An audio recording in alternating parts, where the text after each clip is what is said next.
Hey everybody, it's Tripl-L and hey, let's talk about Made in Abyss episode 8.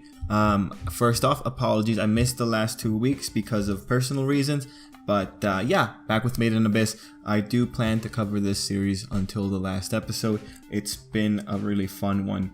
So yeah, let's just get into the episode. Let's talk about the episode. How good was this episode? Well, it's Made in Abyss, so there's that level of quality that we've come to expect from Made in Abyss in general, and overall this episode kind of keeps it going. This episode did pack a few surprises for me, mostly in the construction of what we ultimately ended up getting, and it got me surprised enough that I went off and I checked what was going on in the manga for this segment of time. I looked a little bit forward in the manga, but I didn't look too far in advance. Anyway, Made in Abyss episode 8. Let's talk about it. So flat out, what did this episode accomplish? Well, there was quite a bit. We spent the first half of the episode doing the sort of little training arc. Up to 10 minutes into the episode was about when the training arc was over, and then it wasn't even a training arc, just like a training segment, just the 7 or 10 days in the woods. And then after that, we just got a lot of world building and more exposition on the lower levels of the abyss, and then we got the flashback. So overall, when you look at what this episode was providing, there's quite a bit of information. What surprised me most, however, was that we weren't going to dwell on the training that much. Last episode with Ozen, we came in and she was going to drop the kids off in the middle of the woods.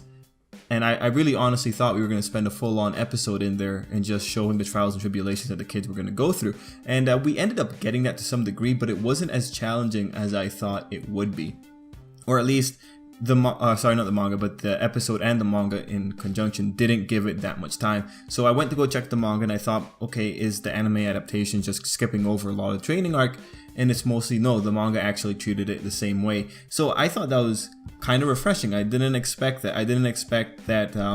They would be going through this little kind of segment in the woods, and I keep sorry for calling it the woods, but you guys get it. And that it would be done so quickly, that it would be resolved with the general acknowledgement that what the kids do or what the kids are good at, they get better at, and what they're bad at, well, yeah, that's what they're kind of training there for. Overall, it just, as much as I hate to admit it, it does go to show that Rico in particular is competent to some degree. No, I shouldn't say to some degree. Rico is competent in general. So to see that idea is carried through with the training arc, I respect that.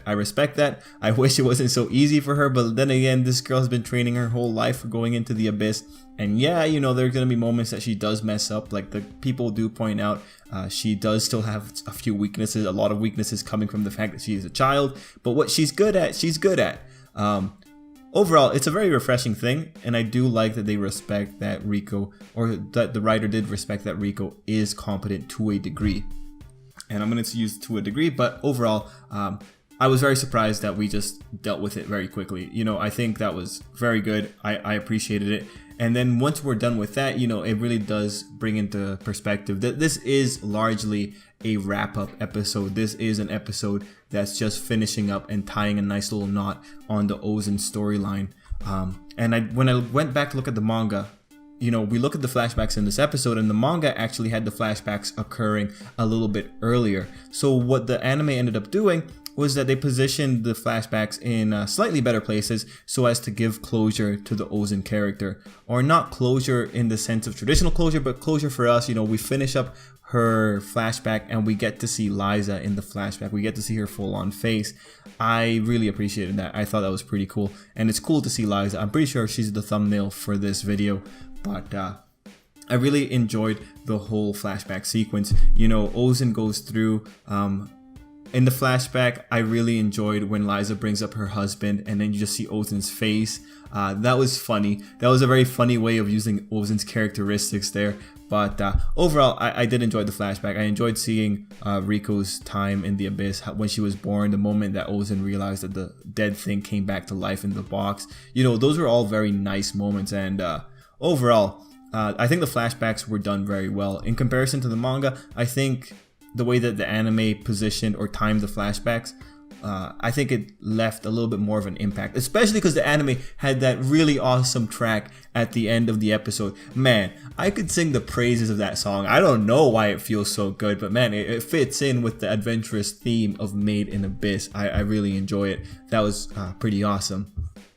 But really, the episode, beyond the first little training bit, there's not really much else to talk about besides the things that Ozen is telling the kids at the end. And I really enjoy that. I enjoy finding out about the different places that they're going to be going, crossing the sea and all that kind of good stuff. I like that they're talking about the various lords or the various white whistles. That's pretty cool. I think I appreciated it. The world building in Made in Abyss, it's going a little bit more direct than the first episodes were with it, but this is still worthwhile. Also, oh yeah, the kids receive Liza's pickaxe. That's pretty cool. It's a nice alternative to Reg's incinerator, so I'm pretty excited to see where we go with that. I hope we get to use it very often. Like, it looks like an awesome relic. And you know, guys, like, since I missed the last week, this week, you know, I really like the idea that the white whistles are so strong because they're armed with all these relics that they excavated themselves. Like, that's just kind of cool. I kind of want to see Rico excavate a bunch of really awesome badass relics and then become like something legitimately strong. I think that would be awesome. Like, man, that would be so cool. And you know, technically Reg's like a relic too. Like, he's a really high grade relic and whatever else. And it's like, well, that's already Rico's personal relic, but you know, I want to see Rico do more on her own. You know, we know the girl's competent. We know she has the mindset for it. So I just kind of want to see it happen more often. Now, I'm just going through the episode because I feel like I'm missing a lot of little details.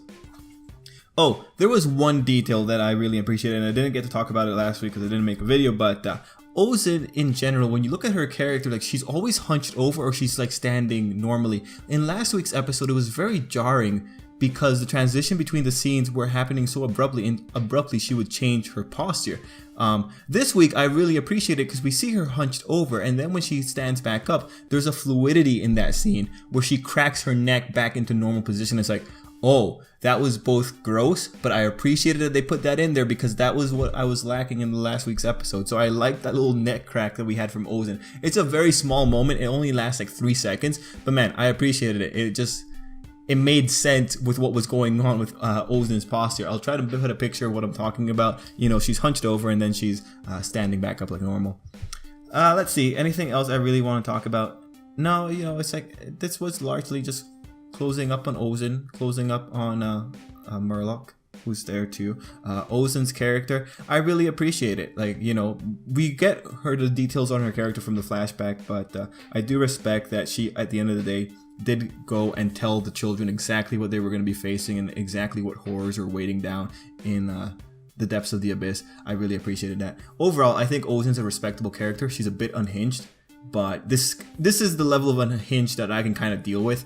And overall, she was helpful towards the kids rather than anything else. And oh, we also found out about that relic paper that Rico has, that the relic can't be destroyed. That was very interesting. You know, like that little plot thread of the things that Liza sent back up and like the existence of Reg in general, like, I really enjoy it, and I like that we're getting little bits and pieces as we go along. I can't wait to see what it all culminates to. But yeah, overall, it's a pretty simple episode. At the end of the episode, we get to the next part, to the next layer, or we get to the entrance of the next layer. Pretty excited to see what that's like. If I recall correctly, it's just a giant shaft. So yeah, we'll have to see what happens next week. Anyway, guys, that's pretty much it for me. If I left anything out, or if there's anything that you think was also important to point out, let me know down below. And yeah, let's leave it there. Everyone, thanks for watching, and until next time, I hope you have a great day. See you next week.